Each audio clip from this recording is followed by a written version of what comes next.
The subcommittee will come to order.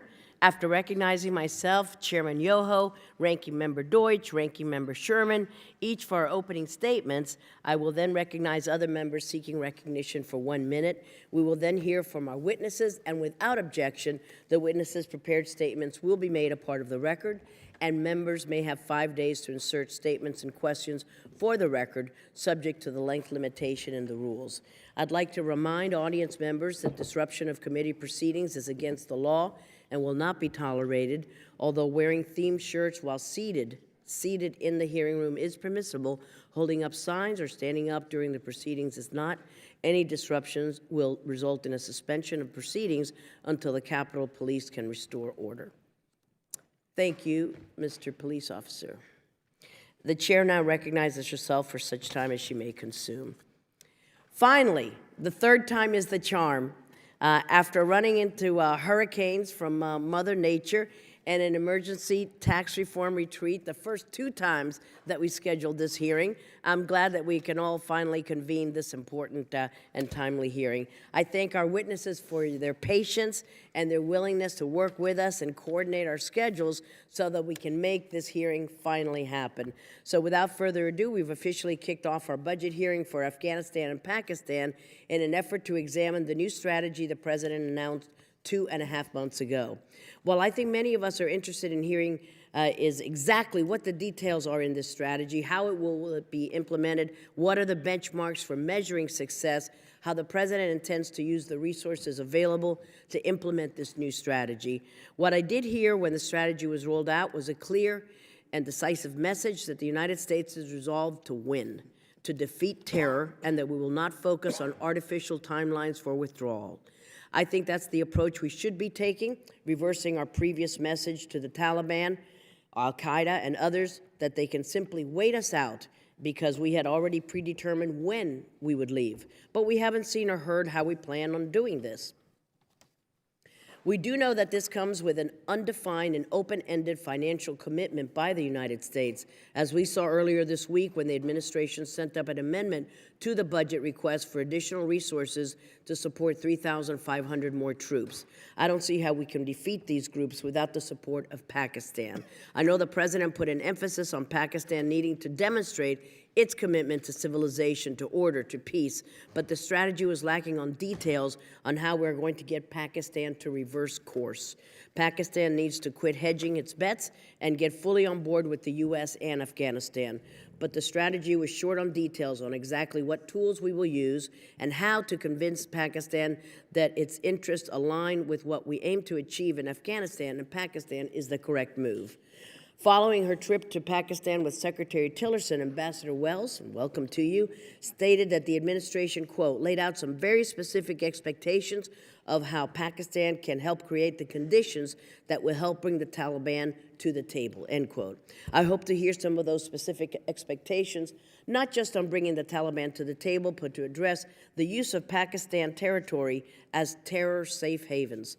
I support the President's determination to integrate all elements of American power, diplomatic, military, economic, and political, to protect our interests and achieve our objectives, particularly when it comes to leaning on our partners and allies to share the financial burden and to provide more troops. A safe, secure, and stable Afghanistan, free from terror groups, is in all of our interests. The United States should not be relied upon to bear the full burden. Others must contribute to our mutual success.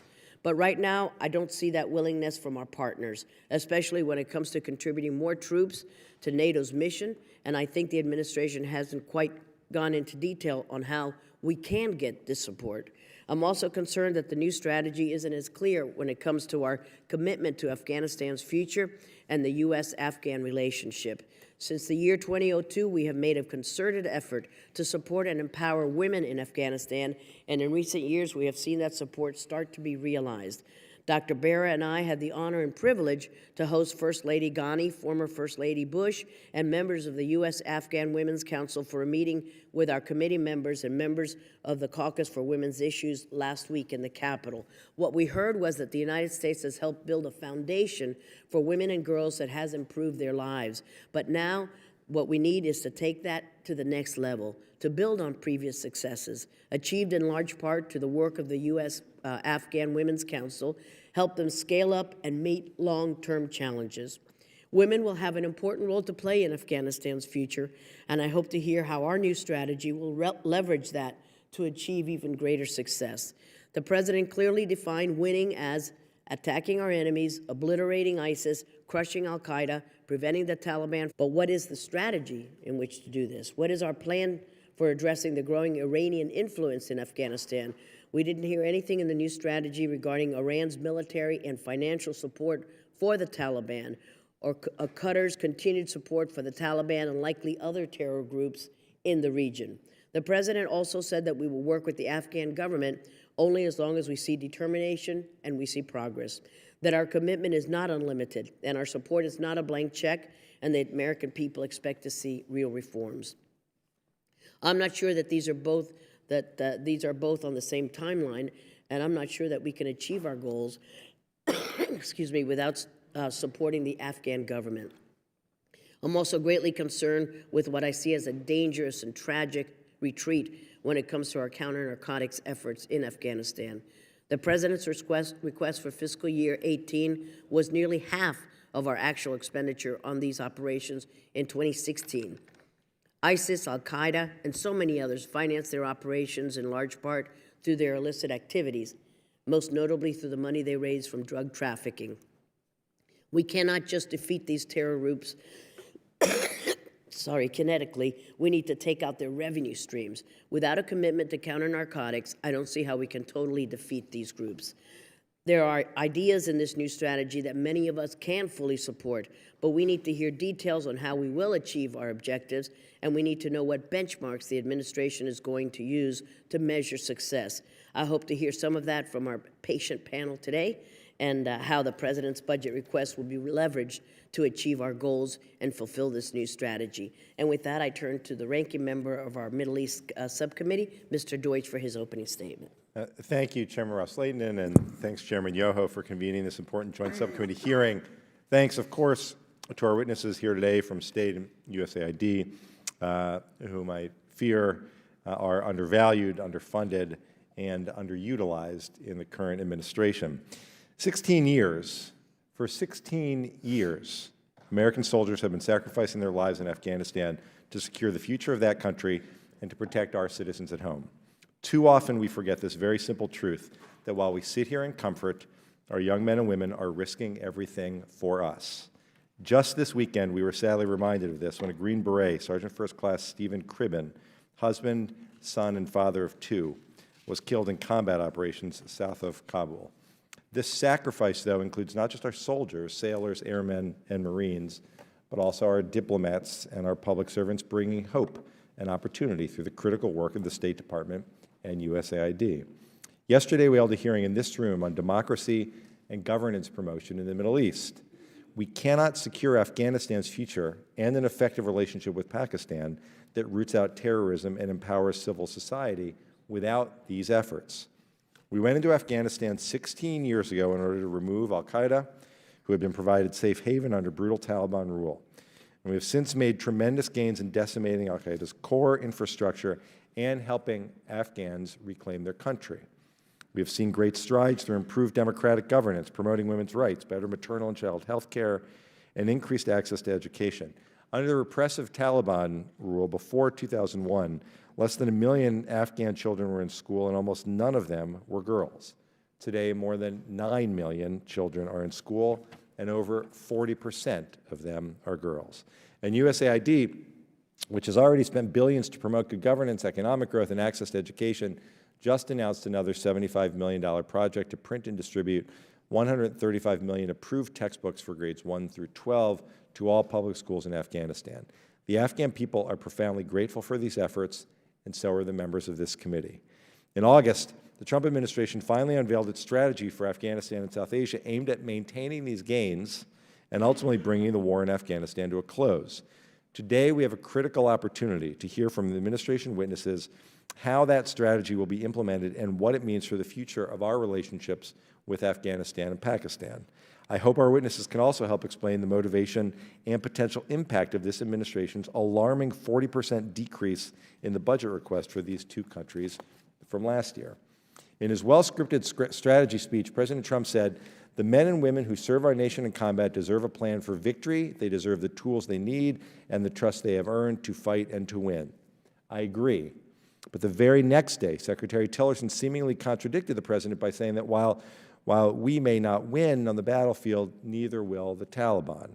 And while winning the war in Afghanistan has always been an amorphous target, I would have hoped for a clearer explanation from this administration after its intensive strategy review.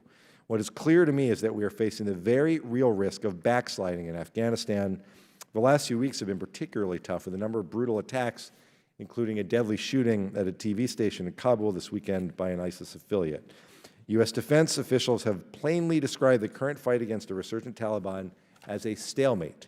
The most recent SIGAR report shows that U.S.-backed Afghan government maintains control or influence over just 56% of the country's 400 districts, and that around 10% of Afghan civilians reside in areas under militant control or influence.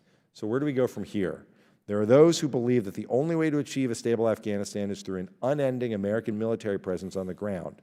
Others advocate for the immediate withdrawal of every last American troop, but serious security experts, I believe, understand a third way. The U.S. should continue supporting and strengthening the Afghan National Defense and Security Forces to ensure that it can one day function independently of foreign assistance.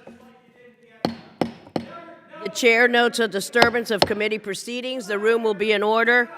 I formally request that those disrupting the committee stop their disruption. The committee will suspend while the Capitol Police restore order.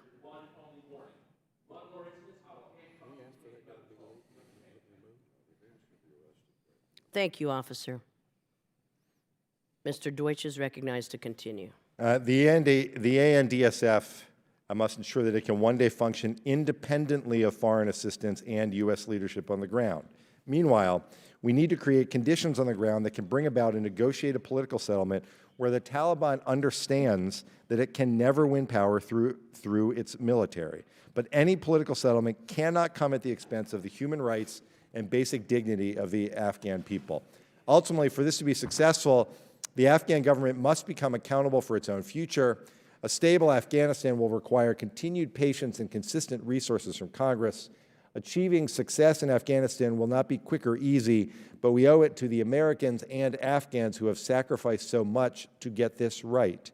I look forward to exploring with our witnesses how the U.S. can, in fact, get this right and address the ongoing challenges in Afghanistan, from Taliban insurgency, terrorism, corruption, economic stagnation, and narco-trafficking, as well as Pakistan's role in preventing terrorist groups from establishing safe havens. And I yield back the balance. Thank you very much, Mr. Deutsch. And now I'm pleased to yield 5 minutes for his opening statement to the chair of the Asia and the Pacific Subcommittee, Dr. Ted Yoho. Good morning, and I thank Chairman Emeritus Ros-Lehtinen for spearheading this hearing. And it's nice to know that you're going to be looking down upon us as these hearings continue.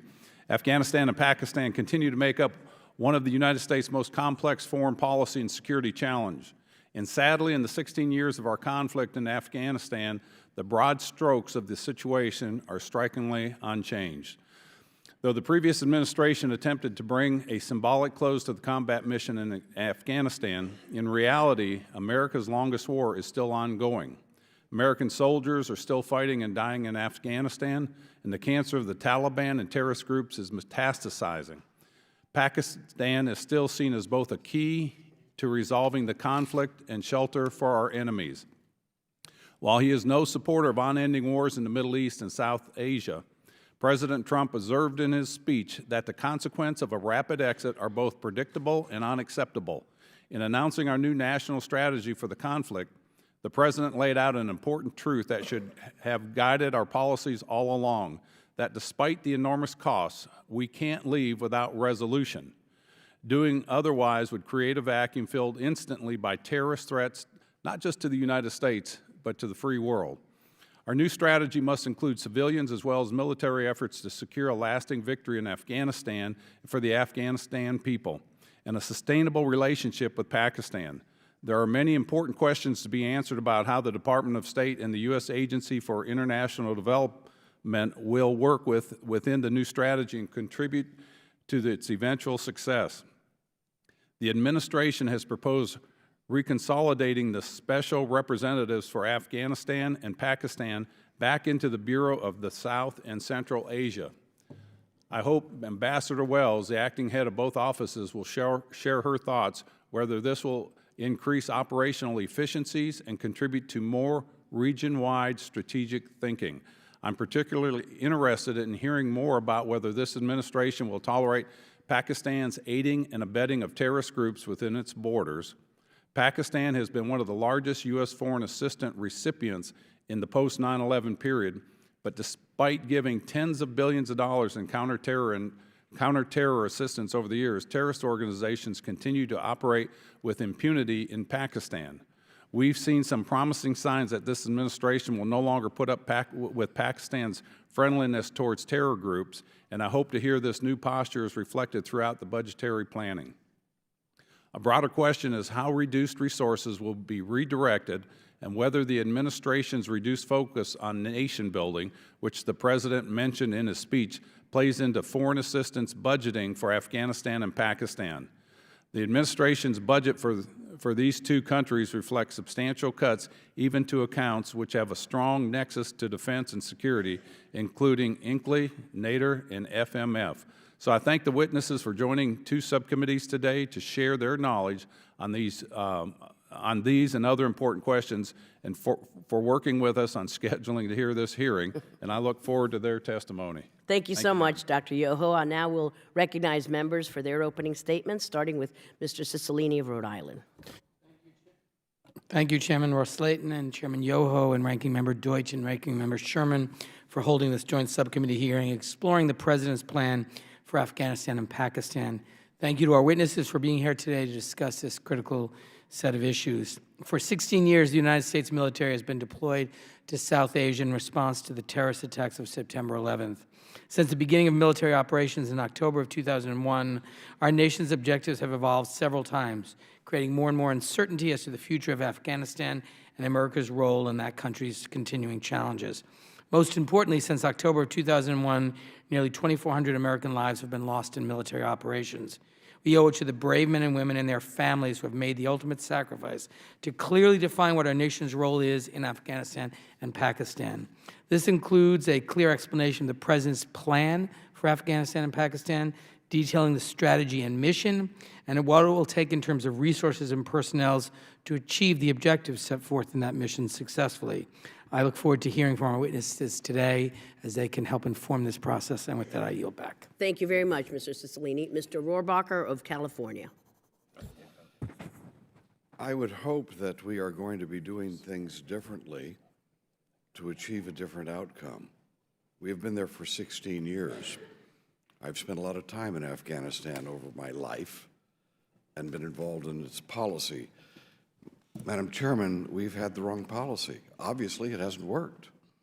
And unless we are, for example, we mentioned going to hold Pakistan more accountable, unless we are going to eliminate poppy production, which we have not done, all of this time, there's Taliban are still making their money, hundreds of millions of dollars off opium production. We have not stopped that. We had the ability to do so. There are a number of things that needed to be done. We have written a constitution and foisted upon the people of Afghanistan that is totally contrary to their culture. And while it is important for us to defeat the forces of radical Islam, including the Taliban, either we do these other things right instead of just relying on the military, we are doing a great disservice to the people of Afghanistan and the people of the United States. Thank you, Mr. Rohrabacher. Dr. Bear of California. Thank you, Madam Chairwoman. You know, along with the Chairwoman, as she mentioned, last week we had the ability to meet with First Lady Ghani and First Lady Laura Bush to discuss some of the problems that are facing women and girls in Afghanistan, but also to discuss some of the successes. One thing I think we can be proud of as a nation is that investment in a generation of girls. By USAID's own statistics, USAID has helped support 3.5 million girls in school, and has helped increase the number of female health workers in Afghanistan. In 2002, only 25% of the health facilities had a female health worker. In 2015, 85% do. That's something we can be proud about. As a few of my colleagues have indicated, though, as we start to change our mission in Afghanistan, we've got to look at regional partners. And it'd be difficult for us to think about budgets with Afghanistan and Pakistan without talking about India as well, and India's ability to create some stability in the region. I look forward to the testimony and look forward to thinking about India's role in that region. Thank you. Thank you, sir. Yield back. Mr. Kinzinger is recognized. Well, thank you, Madam Chair, and to the guests. Thank you for being here. It's going to be a good hearing. I just think Michael Waltz, who's a friend of mine, he was a Green Beret in Afghanistan and wrote a good book. He made the point that at the moment, the prior administration announced a surge in Afghanistan but had an end date on it.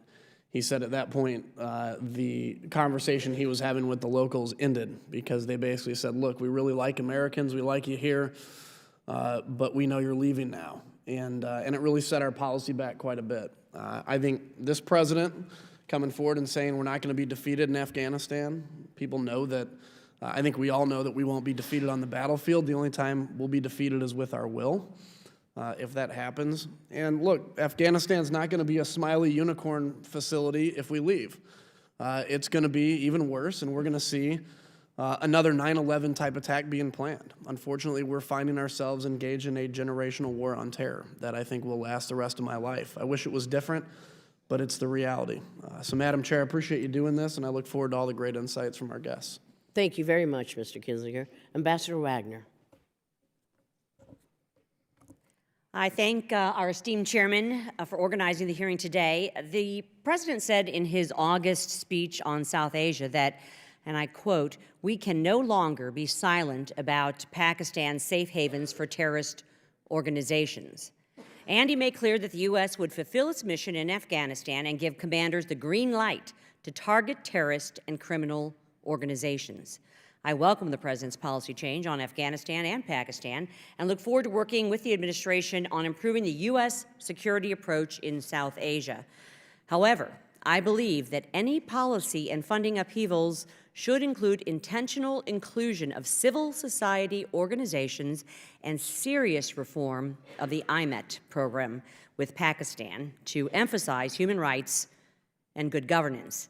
I thank you, and I look forward to your statements, and I thank the chair. Thank you so much, Madam Ambassador. Does any member wish to seek recognition?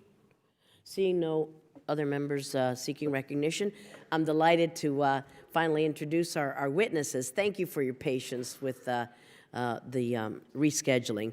We're delighted to welcome Ambassador Alice Wells, the Acting Assistant Secretary of State for the Bureau of South and Central Asian Affairs, and the Acting Special Representatives for Afghanistan and Pakistan. Prior to serving in this position, she served as the United States Ambassador to Jordan, Special Assistant to the President for Russia and Central Asia, and Executive Assistant to Secretary of State Clinton. Thank you for your lifelong service, and we look forward to your testimony, Ambassador Wells. I'm also delighted to welcome Dr. Gregory Huger, who serves as USAID's Assistant to the Administrator for the Office of Afghanistan and Pakistan Affairs. Mr. Huger has served in various capacities within USAID, including Pakistan Deputy Mission Director, Afghanistan Senior Development Advisor in Regional Command East, and Mission Director for Ukraine and Egypt. Thank you for being here. We also look forward to your testimony. As I said, your written statement will be made a part of the record, and please feel free to summarize. We will begin with you, Ambassador Wells. Thank you. Chairwoman Ros-Lehtinen, Chairman Yoho, Ranking Member Deutsch, Ranking Member Sherman, and members, thank you for the opportunity to discuss the administration's strategy for South Asia. At the top of my testimony, I want to recognize and thank the thousands of U.S. servicemen and women, diplomats, development specialists, intelligence professionals, and international partners who are working every day to enhance our collective security. I've submitted the longer written testimony for the record, but here today I would like to emphasize a few points about our approach to the region. For Afghanistan, it is conditions-based. The President has made clear that our troop presence will be driven by conditions on the ground and not arbitrary timelines or troop ceilings, and that the ultimate goal is a political settlement that stabilizes Afghanistan and denies sanctuary to those who threaten us. The Taliban will come to understand that the United States has the resolve to deny them success on the battlefield, and their best option is a negotiated political settlement with the Afghan government. The Afghan leadership has welcomed the President's recommitment and recognizes that the strategy cannot succeed unless the Afghan government does its part. During the Secretary's October visit to Afghanistan, President Ghani and CEO Dr. Abdullah briefed on the ambitious reform goals endorsed in the Kabul Compact, including measures to fight corruption, promote the private sector, combat ghost soldiers and police, and ensure the integrity of the electoral process. Credible elections in 2018 and 2019 will demonstrate to the Afghan people and the Taliban that the central government represents the hopes and aspirations of all Afghans. Our rock-solid commitment to Afghanistan's security provides the time and space for Afghanistan to build its political future. Our strategy is also regional in nature. A sustainable solution to the conflict in Afghanistan requires more than just a responsible and democratic Afghan government. It requires the collective efforts of Afghanistan's neighbors and the international community. To be economically healthy and politically secure, Afghanistan must be anchored in a region that respects territorial integrity and sovereignty, promotes government stability, and works towards economic prosperity. In October, we restarted the Quadrilateral Coordination Group, convening Afghanistan, Pakistan, China, and the United States to discuss a path toward reconciliation in Afghanistan. We will vigorously pursue international and regional efforts to build broad support among the region to increase pressure on the Taliban to come to the negotiating table. Pakistan, of course, is a central part of our strategy. On the one hand, it has suffered greatly from terrorism and has fought back against militants intent on undermining the Pakistani government. We recognize the sacrifices that Pakistan has made and its progress against some of these terror groups. Pakistan has been a partner with us in the past when they helped decimate al-Qaeda, and Pakistan is cooperating with us in our efforts to disrupt ISIS.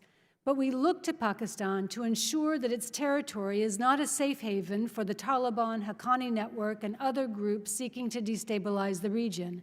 We have also called on Pakistan to use its influence to create the conditions that will bring the Taliban to the negotiating table.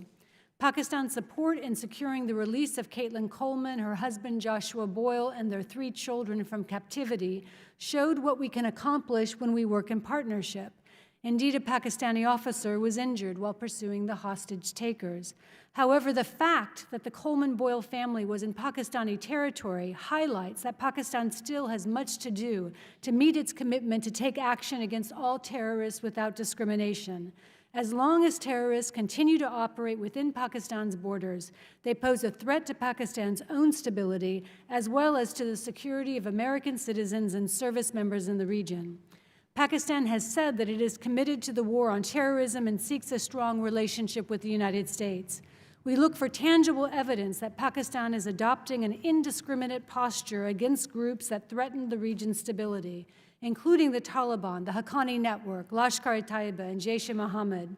The Secretary conveyed specific requests on how Pakistan could make this happen, and he made clear that if Pakistan decides not to meet these requests, we will adjust our strategy accordingly. Pakistan has made important commitments to improve relations with Afghanistan. Afghanistan reasonably asks that the Taliban insurgents be forced to fight on Afghanistan soil without recourse to safe haven, respite, and regeneration in neighboring states. Finally, our strategy prioritizes the reduction of tension between India and Pakistan, which drives much of Pakistan's security calculus. On his trip to the region, Secretary Tillerson encouraged India and Pakistan to keep channels of communication open. The region and the world looks to both countries to safeguard against a nuclear conflict in South Asia. Thank you for your time, and I look forward to a candid conversation today. Thank you very much, Ambassador Wells. Mr. Huger. Chairman Ros-Lehtinen, Chairman Yoho, Ranking Member Deutsch. My Congresswoman from my home district in St. Louis, Congresswoman Wagner, members of the subcommittee.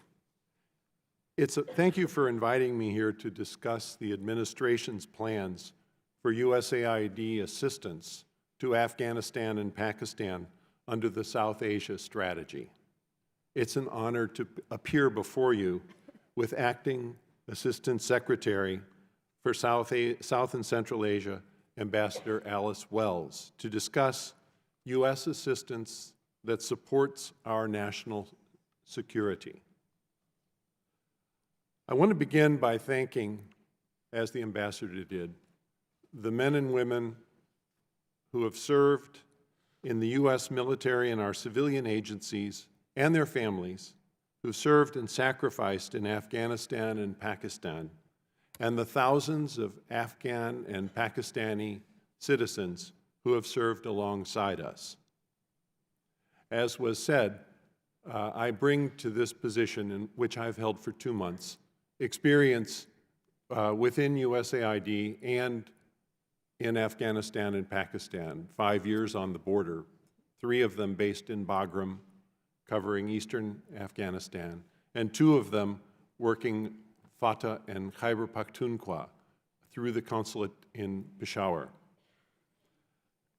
In the 2 months that I've been in this position, I've had the opportunity to travel to Pakistan and Afghanistan to meet our staff and many of our local counterparts, many of whom I have known for years. When I went to Afghanistan, I was the head of the U.S. delegation to the senior officials meeting, which was the Afghan government meeting with representatives of 38 countries that support Afghanistan, meeting to review progress over the year since commitments to support Afghanistan's development were made in Brussels. My takeaway from that meeting was that we do have a real partner in the national unity government. President Ghani was very articulate in his praise of the South Asia strategy. That was shared by his team as well as the representatives from the other countries attending the meeting. His focus was on shifting from donor assistance to private investment as a long-term solution for Afghanistan, and in that context, addressing corruption and the other impediments to the functioning of a market economy in Afghanistan, including, of course, security. He also, together with his wife, First Lady, emphasized the importance of the empowerment of women, and 1/3 of the conference was spent on that subject. My takeaway from my visit of last week to Pakistan, including visits to Islamabad, Peshawar, and Karachi, was the strong support for the mainstreaming of Fatah in a way that is not yet clearly articulated, but which seems to be a priority for political parties, military, and the citizens more broadly. And I was very pleased to see the strong support in civil society for the effort to give resilience to communities to resist extremism, particularly among the youth. Now, in Afghanistan, and we'll talk more about this, I'm sure, we're focused on 3 points: helping sustain the gains in health, education, and women's empowerment, helping build stronger bonds between the government and the citizens through service delivery, credible elections, and reduced corruption, and through supporting increased private sector investment, particularly in the market areas or the larger urban areas, to create opportunity for the people and revenue for the government. In Pakistan, we're focused on 3 main points. First, normalizing the border area, stabilizing the border area. And that includes mainstreaming Fatah in whatever way the Pakistanis decide to do it, and reincorporating these people who have returned. The second is supporting communities to become resilient to violent extremism. The third is to support private sector investment to create opportunities for the youth bulge. Thank you for having me here. I'm delighted to be here and look forward to answering your questions. Thank you very much to both of you for your patience and for being here. Ambassador Wells, it was reported last week that there is a proposal on the table to have the Office of the Special Representative for Afghanistan and Pakistan in the White House. The report also confirmed that the actual office had been dissolved at state, with the duties and functions fully integrated into the SCA Bureau. Do you have any update on that decision? That would seem to many of us that state is no longer a key player when it comes to Afghanistan and Pakistan. I'm not aware of a measure to move SRAP to the White House, but within the State Department, we have completed a reintegration, a combination of the South and Central Asian Bureau with the Afghanistan and Pakistan office. And this has been an initiative that the State Department has sought since 2016. It reflects very much this administration's view that the answer to Afghanistan is a regional one, that we have to look beyond the stovepipe of AFPAC and understand how the region as a whole is going to contribute to the stabilization. Thank you. Well, please keep us updated on any moves that way. Thank you very much. Dr. Bear and I were happy to host First Lady Ghani, First Lady Bush, and many members of the U.S.-Afghan Women's Council last week, and they expressed gratitude for the assistance from the United States, particularly with the investment that we have made together in women's programs. But they suggested that we begin thinking about more long-term planning rather than implementing short-term programs.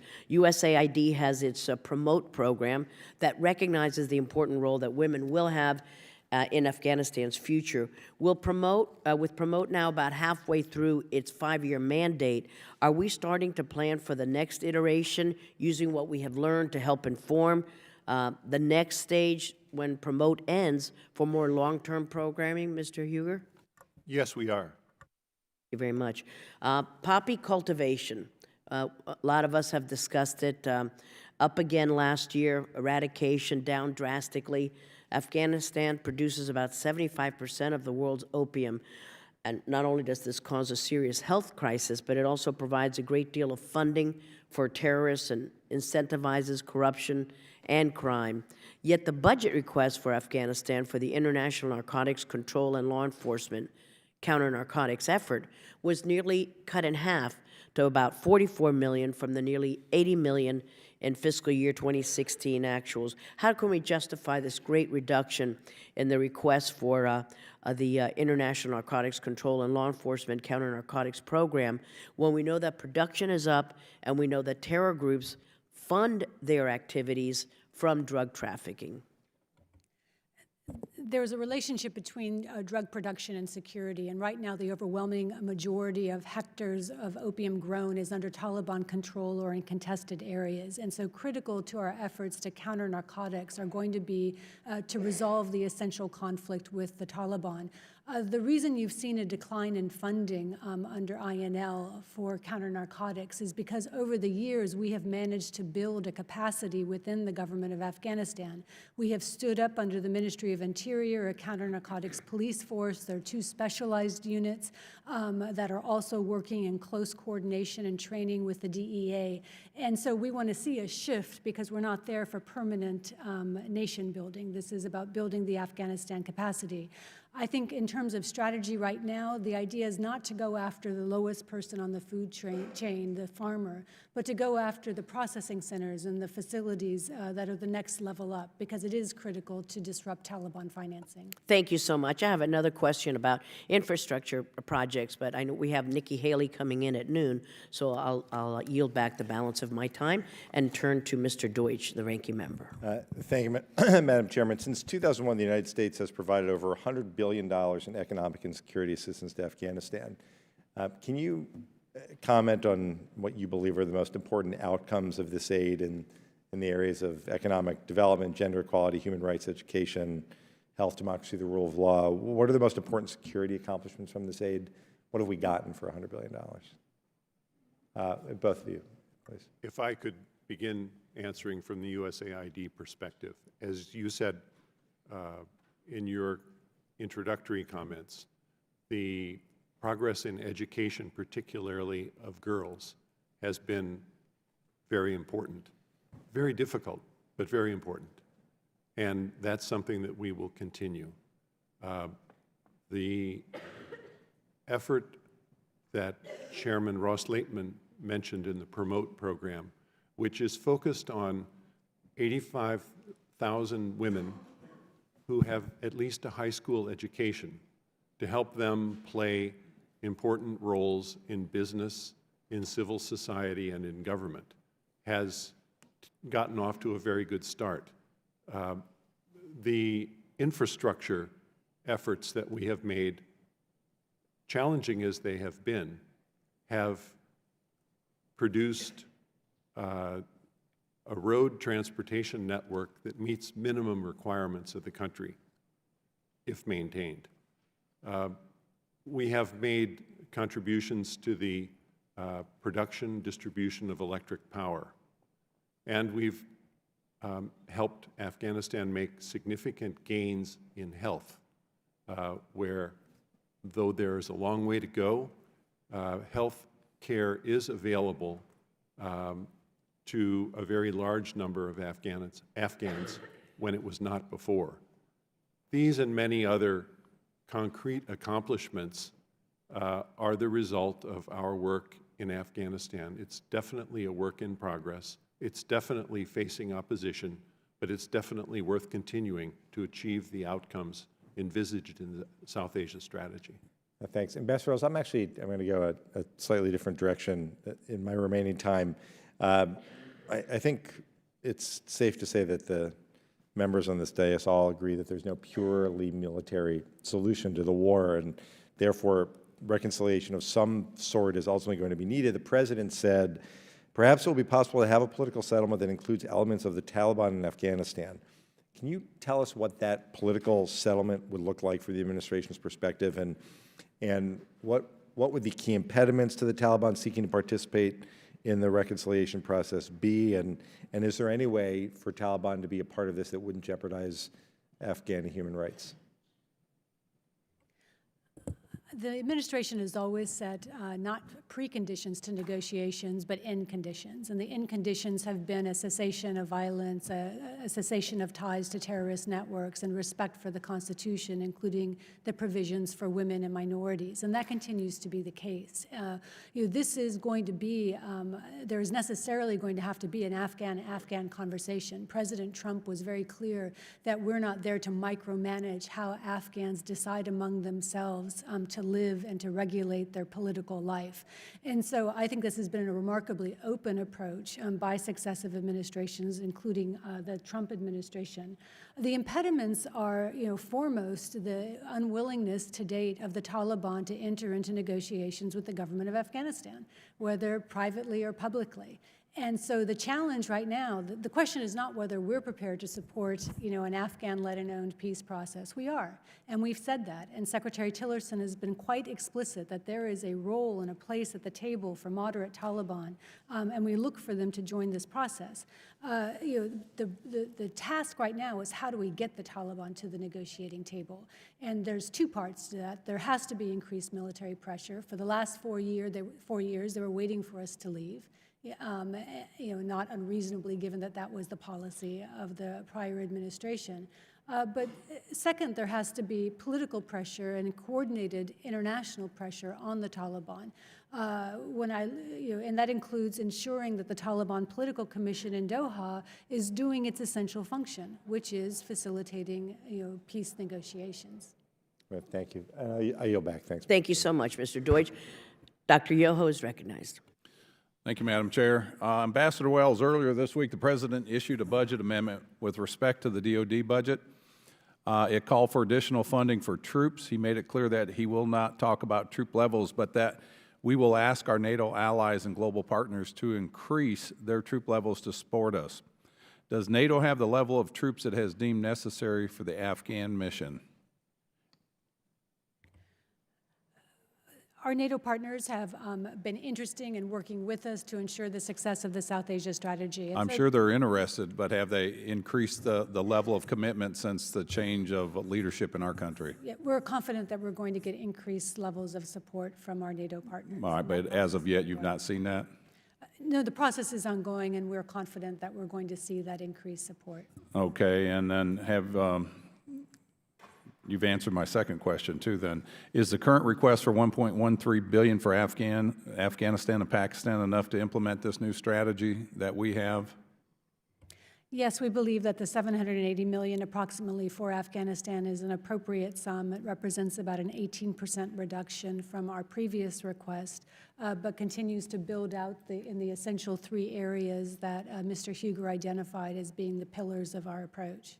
And the normalizing and stabilizing border areas, resilient communities, and the private sector investments, you both agree that's where we need to focus on? Yes, from a State Department perspective, very much so. And from the President's speech, the idea that this is not a blank check, that we need to help Afghanistan shift from a donor economy to a private sector fueled economy. I'm glad to hear you say it is not a blank check. You know, I got in front of me, and Mr. Huger, I'm going to come to you. Pakistan is among the leading recipients of U.S. foreign assistance in post-9/11 period. Congress appropriated more than $33 billion in assistance from 2002 to 2016, including $10.5 billion in economic development and humanitarian aid. In addition, there was an extra $14 billion in CSF funding, which is the Coalition Support Fund. When I look at that kind of an investment, you know, I always wonder what kind of return on investment did we get? And so I think one of the things that we can do is look at approval ratings. And it's interesting to me, with that kind of money that the American taxpayers have allowed to be spent by the people in government, in 2015, 22% people that were polled in Pakistan viewed the United States positively, 22%. And I guess we should be excited about that because that's up from 14% in 2014. That's about where Congress is. That's according to the Pew Research. However, the thing I find interesting is 78% of the Pakistanis polled viewed China favorably, with only 3% responding unfavorably. You said you've been in that region for 5 to 6 years. What are we doing to change our tactics to get a better response for the money that the American taxpayers are spending? Thank you, Congressman Yoho, for the question. It's a very important I'm going to report this back to Lauren. Yes, indeed.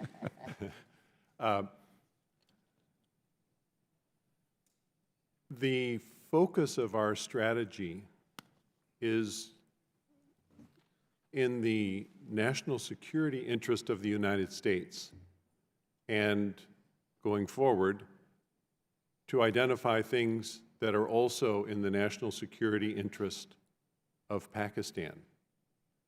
It's not a popularity contest at a popular level where from one month to the next, the polling would show what percentage of people love or hate us. It's about our national security, which is tangentially related to the popularity, but not directly. So our focus on helping secure the border, helping Pakistan, as it seems to want to do now, to find a way to mainstream that ungoverned space called Fatah into the province of Khyber Pakhtunkhwa, or in whatever way they want to do it, is absolutely transformational from a historic perspective. Making that a success, and with it helping to reabsorb or reintegrate 1.6 million people who were displaced by conflict from Fatah and are now coming back, 85% are back, the rest will be returning. Those are things that would make a different Pakistan. That's good for Pakistan, that's good for us, that's good for the region. So it's not a popularity contest, it's about national security of the United States and the countries where we're working. I appreciate you, Ambassador Welsh. If I could just add, these polls capture something, and oftentimes it's a response to a policy issue that Pakistanis disagree with. But if you ask Pakistanis, where do you want to study? Where would you like to work? Where would you like to get medical care? I mean, the pull of America and the West is quite strong. And I think as we continue our engagement with Pakistan, it's really about how does Pakistan want to be a member of this international community, and the expectations that not only we hold, but our international partners hold in asking Pakistan to take these specific steps to combat terrorism. Thank you. Thank you, Dr. Yoho. And we're so pleased that our subcommittees have been joined by the ranking member of the full committee, Mr. Elliot Engel of New York, and I'm very pleased to yield whatever time he may consume to him right now. Thank you, Mr. Engel. Well, thank you, Madam Chair, and I want to thank you, and I want to thank Mr. Yoho and also Mr. Sherman, Mr. Deutsch, for letting me participate today and making a statement. I wanted to ask Ambassador Wells a few questions, and Ambassador, thank you for your service and for your time this morning. I want to talk about Afghanistan, because we are 16 years into the war there.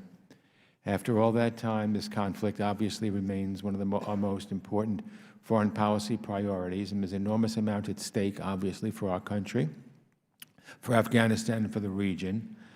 In August, President Trump announced his South Asia strategy at Fort Myer, Virginia. He told the world that we will win and that we will defeat them and defeat them handily. It was a lot of tough talk, but it really left me with more questions than answers, because we don't know the details. We don't know how this plan will bring the conflict to an end, and I want to just talk about that. You know, I voted for all the AUMFs back in 2001, 2002, and I'm really very much chagrined that we're still operating on that.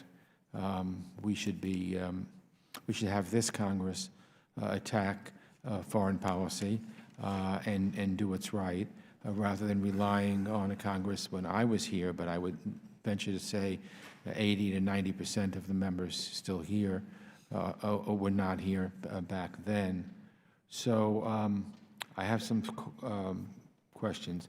Madam Ambassador, is the administration's position that the war in Afghanistan will come to an end by a military victory won on the battlefield?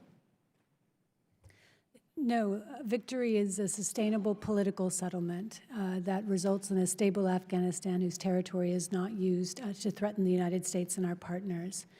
Sir, I had the opportunity to accompany the Secretary on his trip to Afghanistan, Pakistan, and India, and there I was able to see, the impact of the strategy in each of those countries. For Afghanistan, it is a recommitment to that country, the knowledge that we're prepared to stay with them as they have to undertake what are very difficult and necessary reforms. It's telling the Pakistanis that we're not leaving, it's not 1989, that you need to count on our presence, and instead of hedging, identify how to mediate the legitimate interests that you have in Afghanistan at a negotiating table. And in India, it's recognizing the positive role that India can play in Afghanistan's economic stabilization. And so I found across the region, the strategy was extraordinarily resonant. And I do believe that after 4 years of counting us out, we have changed the dynamic and we've changed the conversation, and we're going to see progress as a result. So thank you. Let me ask you this. Has the administration provided American troops in Afghanistan additional authorities beyond the train, advise, and equip mission, essentially putting them back into more of a combat role? The mission is still a train, advise, and equip. I think both Secretary Mattis and the President have made mention to authorities being provided that will allow for more aggressive targeting. That's not really my area of expertise, so I did defer to my defense colleagues. But the number of troops, the commitment of our troops, and the ability of our troops to actively and aggressively assist the Afghan forces will make a difference. Well, Secretary Tillerson said this is a war that will come to an end through a negotiated settlement. He said, we will not win, but the Taliban won't win either. If that's true, why are we then sending more troops to Afghanistan? As Secretary Mattis testified, and I believe General Nicholson, the conflict had been a stalemate, generally in favor of the government, but a stalemate.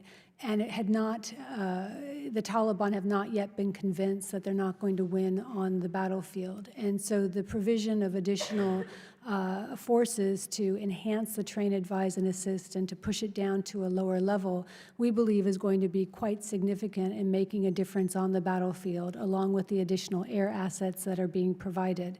And so, as I said at the outset, the key impediment to achieving a peaceful negotiated settlement is the unwillingness to date of the Taliban to engage directly with the government of Afghanistan. We have to change that calculus of the Taliban using both military and political means. You mentioned earlier that the administration believes the war will come to an end through a negotiation. So let me ask you, what is the administration doing to prepare for this negotiation, and why aren't we more focused on touting a potential peace process? We remain very active in all of the regional architectures that have existed and have been developed to reinforce a message of that supports a negotiated political solution. I just recently hosted a quadrilateral meeting with the Chinese, the Afghans, and the Pakistanis. I look forward to participating in the Heart of Asia conference that's coming up, the Kabul process. There's an international contact group. There are a variety of diplomatic initiatives that continue to work very closely. But fundamentally, we need to get the parties to agree to talk to one another directly, and that involves changing the Taliban's calculus. We also believe, I also believe that we need to improve the relationship between Afghanistan and Pakistan to see better cooperation between the two countries. And so we've been supportive of General Bajwa, Chief of Army Staff's recent visit to Kabul, his commitment to undertake specific initiatives with his Afghan counterparts. So at a variety of levels, bilaterally, trilaterally, and in larger international groupings, we are pursuing this effort, sir. I don't believe that we should cut and run in Afghanistan. I don't believe that we shouldn't care about what happens there. Obviously, it's very important, but I think you can understand that many of us are worried about getting bogged down in a situation where we can't get out and use it more and more as justification. And as the years go on, and we're still going back to an AUMF that's old and antiquated. And by the way, I said this under the previous administration, not only under this administration, I would say it under any administration. I do think Congress has to play a much more important role. We are a co-equal branch of government, and we should be playing a more important role if indeed the effect of our policy is going to be to wear us down and keep us there in a war that we cannot win, that admittedly we cannot win. You know, what changes? What changes 5 years from now, 10 years from now, 15 years from now? And I think the steps that the government of Afghanistan is taking and needs to take to enhance its inclusivity, to make itself a more attractive partner, to demonstrate that the central government is representative of all the Afghan people is critical. And so, both President Ghani and Dr. Abdullah, when they met with Secretary Tillerson, discussed the Kabul Compact, the 200 metrics that the Afghans themselves have developed to be able to measure specific reforms across the fields of economics, governance, security, and reconciliation are an important symbol of the fact that with President Ghani and Dr. Abdullah, we do have partners that we can work with in this effort at reform. Thank you very much. Thank you, Madam Chair. Appreciate it. Thank you, Mr. Engel. We're honored by your presence, and thank you for the questions. And I would like to recognize Ambassador Wagner to take over our part of the subcommittee, joint subcommittee hearing. Thank you, Ambassador.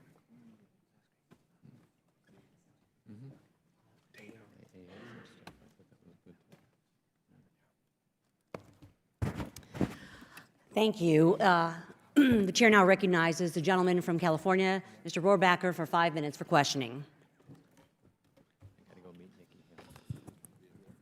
The American people have every right to be concerned when we are talking about putting more troops into Afghanistan, considering the fact that we have been there as long as we have and been suffering casualties. The 2,400 dead does not include the wounded that we have had in Afghanistan, which is a tremendous cost to families across our country.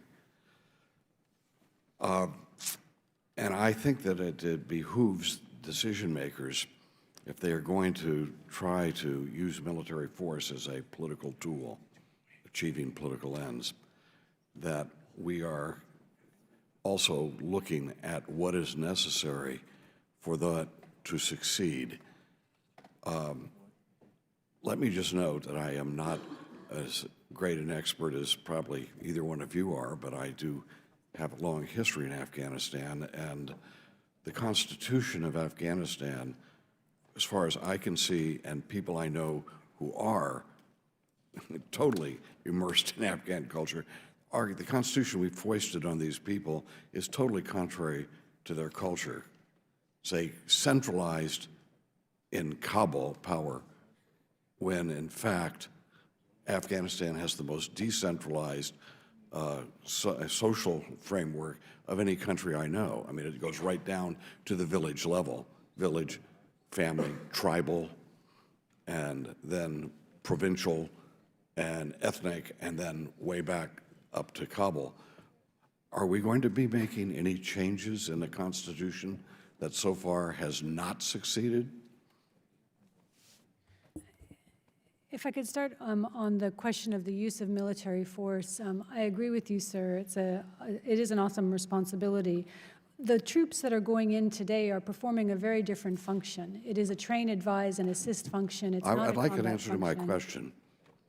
Absolutely. Are we doing any, is On there the going to be any Constitution- reform of the Constitution and the way the government works? The Constitution is an Afghanistan document. We It was foisted that embraced- on them. I was there when we did. And it was endorsed by Loya Jirga, but underneath the Constitution, within the Constitution, there is the ability for the Afghan government to amend its Constitution. It can follow its own Are constitutional there moves processes to do that? that. Are there efforts to do that?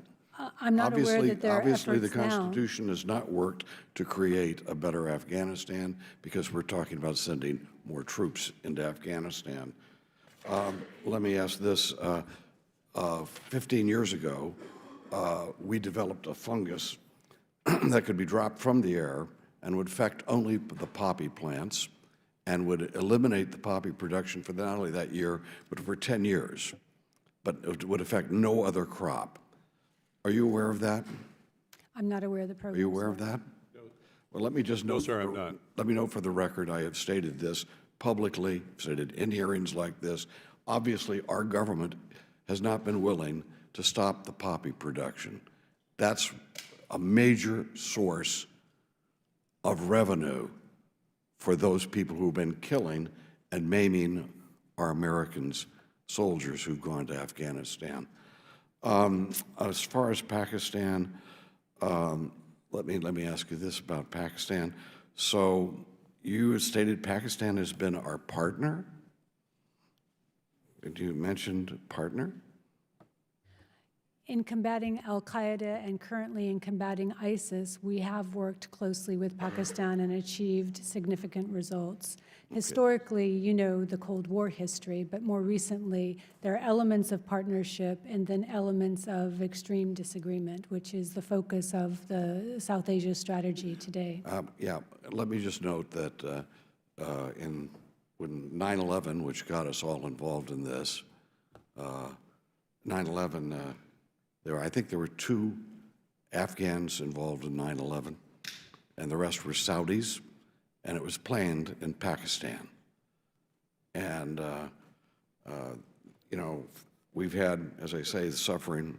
The Pakistani people are suffering under their own government, and I think before we commit more troops to that part of the world, we should certainly see changes in the way those areas are governed, or all we're doing is condemning more people to die and to be maimed. Madam Chairman, this is a very serious issue, and we know we're up against radical Islam, but we can't just solve it by thinking, I don't buy any of the reforms that you've been talking about are going to make any difference in Afghanistan, because you haven't gone to the heart of what isn't working. And if we just send more troops, we're going to have more dead bodies, and it doesn't make sense to me. The gentleman's time's expired. The chair now recognizes the ranking member of the Asia Subcommittee, the gentleman from California, Mr. Sherman, for 5 minutes. Ambassador, in private conversations with the Pakistani leaders, do they tacitly admit that at least elements of their government were aware where bin Laden was?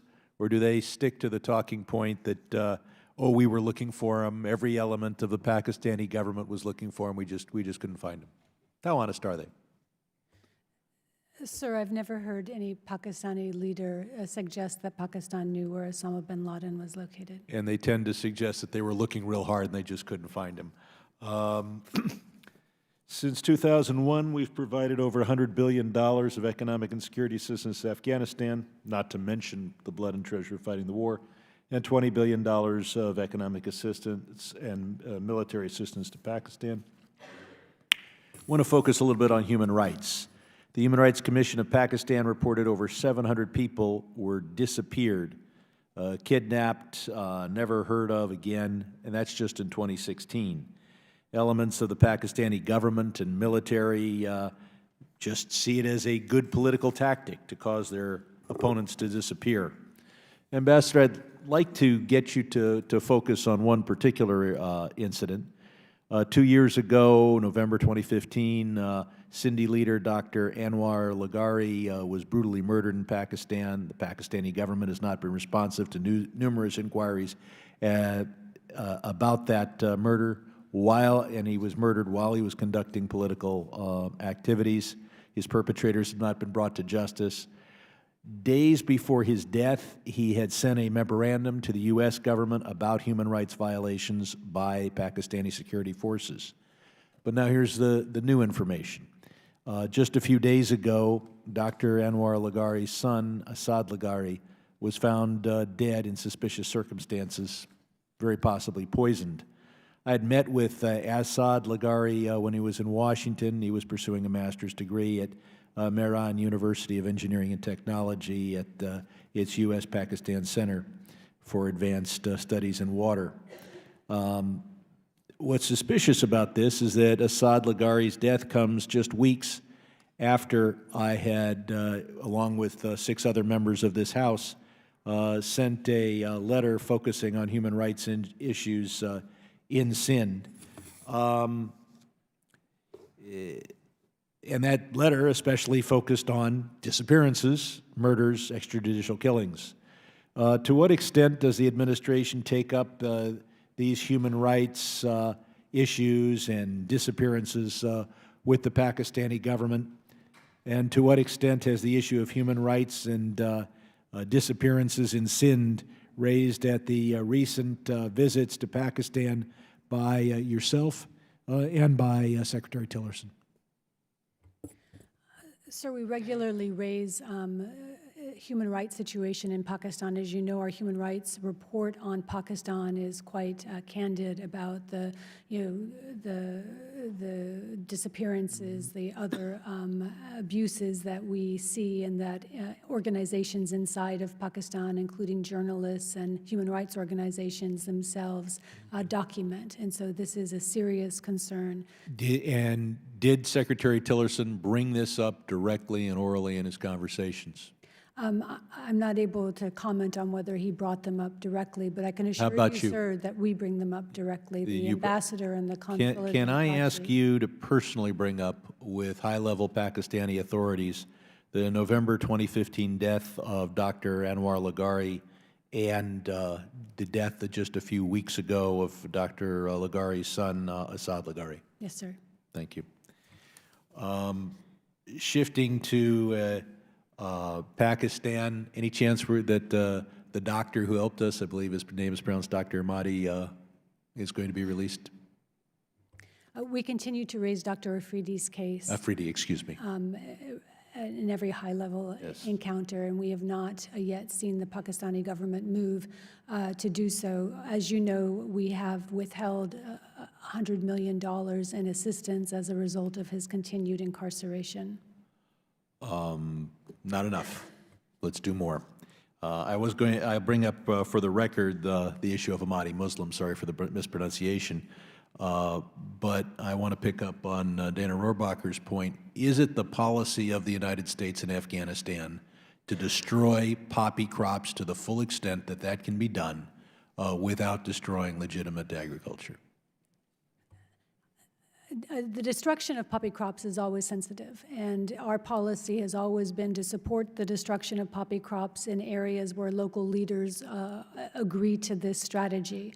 For most local leaders, this is difficult because of who is impacted most directly, which is the local farmer. So, sir, I recognize the concern. It is a tension. But at this stage, the overwhelming majority of poppy is being produced in Taliban-controlled and Taliban-contested areas. Well, the Taliban has become addicted to the drug trade, which is why we do need to go after the next higher level of It's drug hard to go facilities. back to my district and say we died by the thousands to protect poppy farmers that are sending heroin to the United States because that's the crop that they prefer to grow, and we don't want to be unpopular with them.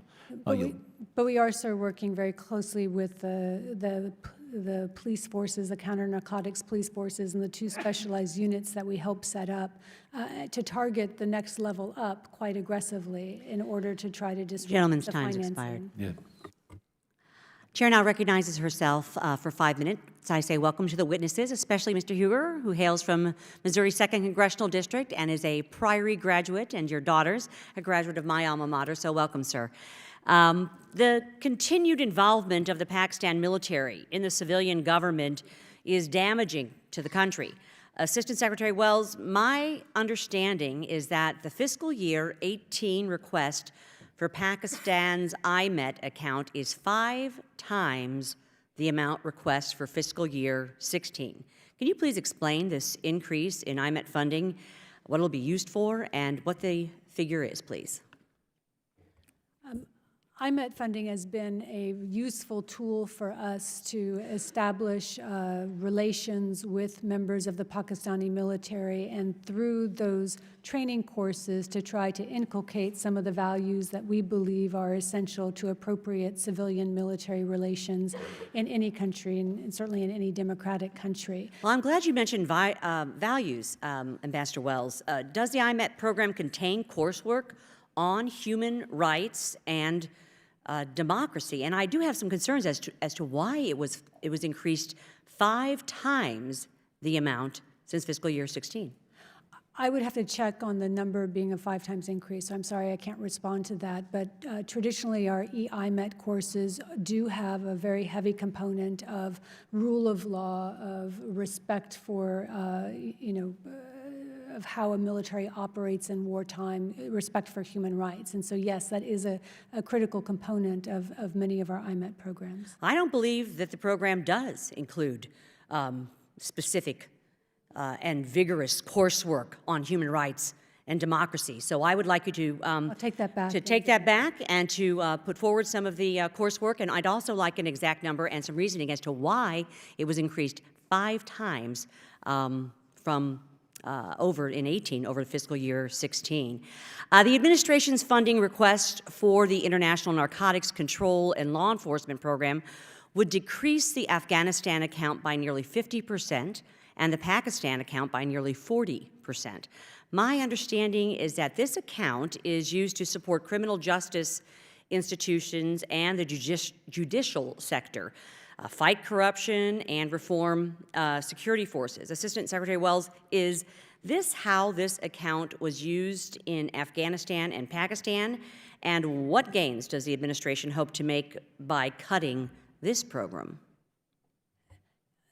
We've supported these programs for many years at significant amounts of funding, and have to show for it, specialized structures now, institutions that have been developed, counter-narcotics police forces that have been stood up, special investigative units that are working in conjunction with our drug enforcement agency.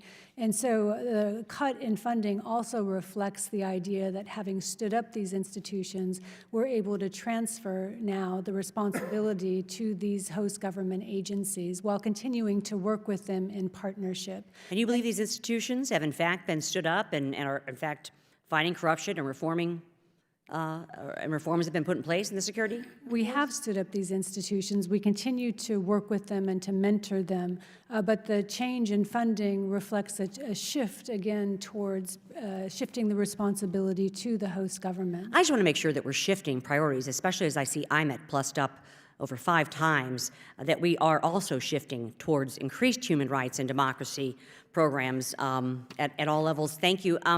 Mr. Huger, is the administration intending to reduce the democracy and governance programs that we fund in these countries, of Afghanistan and Pakistan?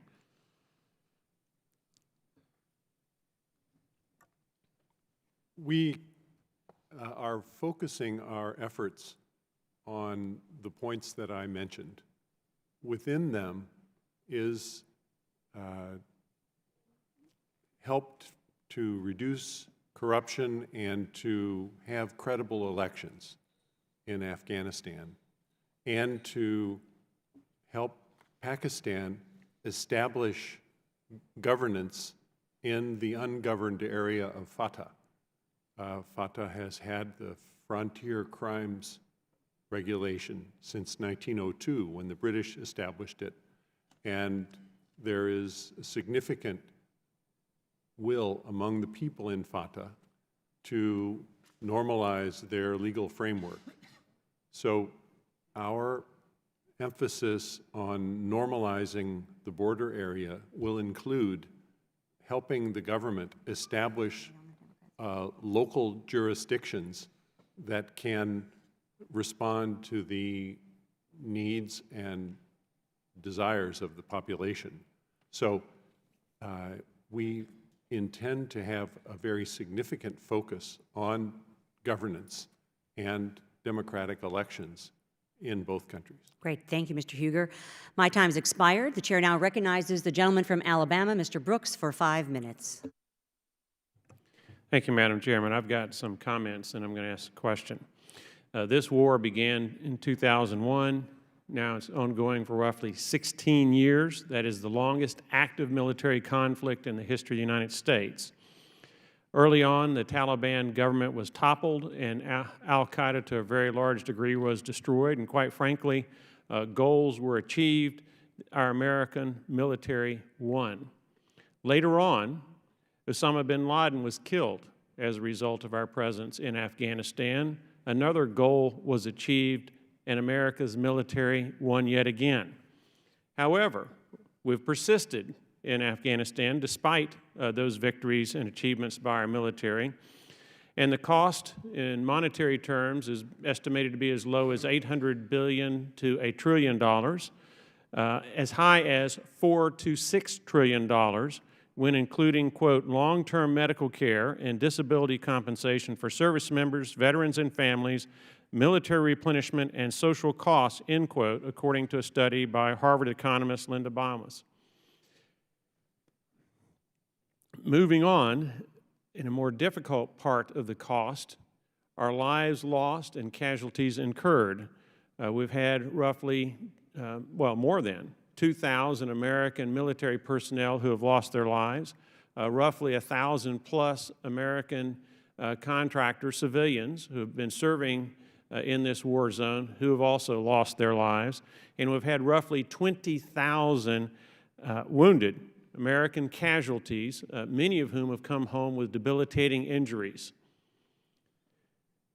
We had a protester at the beginning of this hearing, and I'm going to make some comments about him. The protester's remarks were about how long are we going to stay in Afghanistan, and quite frankly, in my judgment, those views reflect the views of a growing number of American citizens who grow justifiably weary of America's treasury spent, American lives lost, and American men and women coming home horribly injured and permanently disabled. Earlier this year, on August the 21st of 2017, the President in a speech stated, quote, "My original instinct was to pull out, and historically, I like following my instinct," end quote. Someone apparently persuaded President Trump to disregard his instinct, and rather than pull out, we are now looking at a dramatic increase in our troop levels and ultimately our casualties and our costs. So I want to get back to one of the questions that was raised by an audience member. How long are we looking at before we can declare victory? We didn't do it after we toppled the Taliban and debilitated al-Qaeda. We didn't do it after Osama bin Laden was killed and justice obtained. Are you talking years? Or are you talking decades? And at what cost? Ambassador Wells, in your judgment, are we talking years or are we talking decades? I'm sorry, I can't answer that question, but I would note, as the President said in his speech, that the reason he reverted was because he was convinced that the threat to our own national security remained. And Well, okay, I'm sorry, that's not answering my question, but nonetheless, I'm going to follow up on your comment. I'm also familiar with his speech, and he's talking about terrorists, correct? So is that, please for the record, state yes, not just nod your head. Yes. Okay. Does that justify then us invading every single other country on the planet in which there are al-Qaeda or Islamic State forces?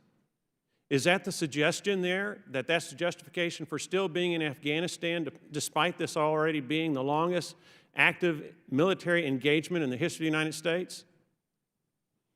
Sir, I think this is specific to Afghanistan's role as being the launching pad for the attack on 9/11. But we've killed those people. Al-Qaeda continues to operate. But Al-Qaeda continues to operate in at least a dozen other countries in the Middle East and in Africa and in Asia. But let's get back to Afghanistan more particularly.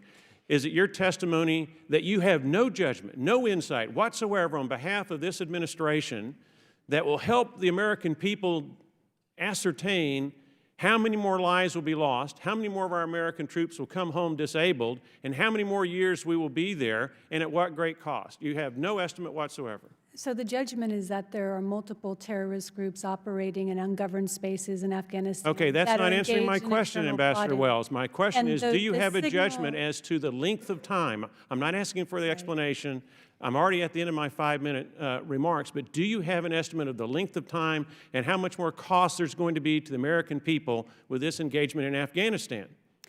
The President's strategy specifically does not attach a calendar to this commitment. I understand the because it will President. be conditions-based, and so I- I'm not able to answer you on how long this will take. So it could We be would like to get decades. to the negotiating table as soon as possible. It could be decades and thousands more of American lives lost, tens of thousands more of American lives coming home disabled, and trillions of dollars spent that we don't have, can't afford to get other than by borrowing, and we can't afford to pay back. Is that your testimony? We would like to get to the negotiating table as soon as possible. Gentleman's time's expired. Thank you. Seeing no more members present in committee, I would like to thank the witnesses for their testimony here today. And I would declare the Joint Middle East and Asia Subcommittee hearing on the President's plan for Afghanistan and Pakistan adjourned.